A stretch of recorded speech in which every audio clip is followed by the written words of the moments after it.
Studio Bones, you the real MVP. Now this episode of Boku no Hero Academia, such greatness that we saw. Freaking Deku coming in with that Detroit Smash. When I saw that I was just like, oh my gosh. And the hypest part of that episode, you see the whole building like collapse upwards and I'm just like, I am so freaking done. This Bones is actually... I can't even, the gratitude I have for Bones right now, like, I'm so happy for them. I'm so happy for this series, like, I'm so proud that we're getting such good quality adaptation and animation for those really important scenes that we're seeing in this episode. So, getting straight into this episode, this was just like, I'm happy.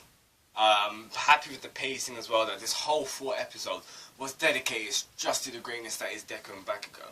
Now, in our overall character development and just for this episode, this was important for Deku. It was majorly important for Deku because he had to overcome his fears and stop being like abused by Bakugou, you could say. But Bakugou was such a beast in this episode. Like, the animation was awesome because you see like the grenade things and he's just like, it's ready. And then you see it light up and that explosion just took out a hole in the building. It just went like bam and it just... that was nasty. Like, see, when that first happened, I was just like, what, is Deku gonna smash that? I was like, what's gonna happen, what's gonna happen? And then Deku, man, he just got off by the skin of his teeth. Like, honestly, I can't even tell Deku. Like, Deku was abused in this episode. Not just, by, you know, Bakugou just roasting him, literally and metaphorically speaking. But like from the attacks he was getting hit, he was getting blown up, he was getting hit from the back, from the sides, everywhere. Like Bakugou had no chill. And what I liked about Bakugou, even it was addressed in last episode as well. He was just like, what did he say? It was just like, if I don't shoot you enough to kill you, or something. I can't remember what he said, but I was like, as long as I don't kill you, I'll be fine, or something like that. Or he said like, I won't hurt you enough for this fight to be stopped. Like, the man, he was crazy, but he still had that point of sanity. Like, when he's done that massive attack, I was like, that's gonna kill him. And he's like, no, it's not. Like, he just didn't aim it. I was just like, oh, man. Bakugou is a beast. And he's not a beast just because he's strong. He is freaking smart as well. Like, all the characters in this episode, they were noticing it as well. So, from the start of this episode, I really loved it. Like, Deku and Uraraka, best couple. Best partner, best tag team, best couple, I don't even care. Like, Uraraka, man, Uraraka. Yep, I'm gonna say Uraraka's best girl, straight down. But either way, like, Deku and Uraraka, they're such an awesome couple. Awesome couple, you know. Awesome tag team, because in this episode it was just beautiful. And I really love, like, the whole execution of it, because we know Deku. Deku is a smart man. He's always thinking. We see it in this episode as well. And he was thinking that pretty much throughout this whole episode, he was just luring in Bakugou to that position, so you can use that Detroit Smash upwards and just make Uraraka have that option to go in and get the missile. So this episode was beautiful. The whole execution, the animation, the soundtrack, the flashbacks was cool. Now I want to talk about the flashbacks for a second, actually, because I hear a lot of fans actually talking about the flashbacks. Now, people, I do get what people say about the flashbacks, because we do get a lot of flashbacks in Boku no Hero in this series. People have been saying like, why do I need to be getting a flashback of what happened last episode? It was only last week and all that kind of stuff. Now, I want to address the flashbacks a bit, because this is kind of this is a method of the writer from the mangaka, Horikoshi. So he in the manga he implements a lot of flashbacks, but we don't. The way it's portrayed in the manga and the anime is obviously starkly different. Because in the manga, I don't even think it has its own panel. Like, it's a panel within a panel. Like, those are the kind of flashbacks that Horikoshi does. So when you obviously translate it over into an anime, these flashbacks are going to be over for like 30 seconds, 20 seconds max. And I like it. One, because it strengthens the plot, in my opinion. And two, it's kind of doing the mangaka justice, because it's still following his wishes, the way he likes to portray the story. So, some of the flashbacks, I'm just like, okay, it kind of bugged me a bit, but ultimately, it's for the best. And especially these I really did like these flashbacks in this episode, because these were from their childhood. We're seeing Deku, we're seeing it from both Deku's viewpoint and Bakugou's viewpoint as well. And we kind of, in this episode, we understand why Bakugou's kind of got this such cockiness, confidence, atmosphere around him, and why his personality is a little bit sour. And it's pretty much everyone was telling him from a kid, so it's kind of been ingrained into his mind. You could say it's like a form of brainwashing, because technically you could argue that it is, because everyone ingrained it into his mind, saying you're so amazing, you're going to be the best, and all that kind of stuff. So he kind of just he just had all these thoughts like germinating in his mind, and he managed to act out upon these things. He thought that he was the best because everyone was saying it. Well, he was. So that kind of explains why he's always like, yeah, I'm so cocky. But the hatred that he has to Deku.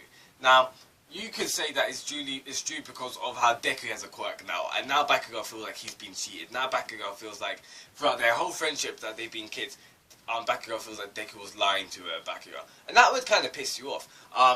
Now, Bakugou's still annoyed because the way Deku looks at him is different to everyone else. Because everyone looks at Bakugou as like, they're amazing, like, I can never be as good as you. The way Deku looks at him, Deku still looks up to Bakugou, but Deku looks at Bakugou as like, he sees Bakugou as an equal. Whereas all the others, they see Bakugou as above him, and that's what Bakugou likes. So every time Deku has been running towards him to save him, like we saw it when he was first a child and he ran into the pool, even though Bakugou wasn't hurt, Bakugou was annoyed because it's just like, why are you saving me? I should be saving you, kind of thing. That's what I get from it. That's my interpretation. You may have other interpretations, or it may be something different. Either way, that's my thoughts upon that. But I really did enjoy how they done this episode, because now when I'm looking back onto it, how it was portrayed in the manga, I feel like they done it justice. Like, it was adapted perfectly. But I think they've done it a little bit even better, because the way that they've done this at the end was beautiful. How we saw actually Bakugou's feelings towards Deku. Deku gave it his all. He used his quirk. He even knows the extent of how his quirk literally damages his body. It breaks his bones. Yet, he done this all for Bakugou. Now, Bakugou's realizing that he's gone through all this pain, all this hardship, just to prove to me that he's not lying to me, that he's not being a cheater, and that he's not being like a damn nerd kind of thing. Like, he's stepping up to the plate. And that's what I really liked, how Bones really animated and how they really portrayed that.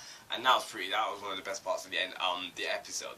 Now, the soundtrack was flames. It was lit. I can't even express my feelings towards it, especially when they're coming in to collide. And what's so good about it is the soundtrack.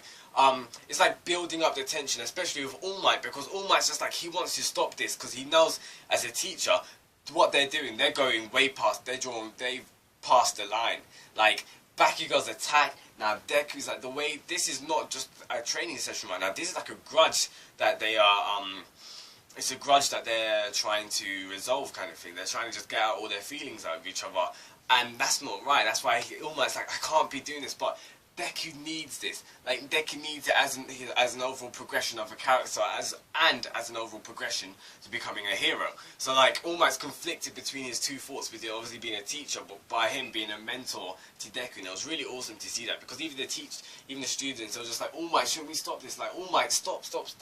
So I really liked at the end as well, when All Might was just like, you guys stop, but Deku was just like, Uraraka, now! And then he just comes and he punches and the whole building collapses. Not collapses, sorry, but like, it was beautiful. I really did like the execution of this episode.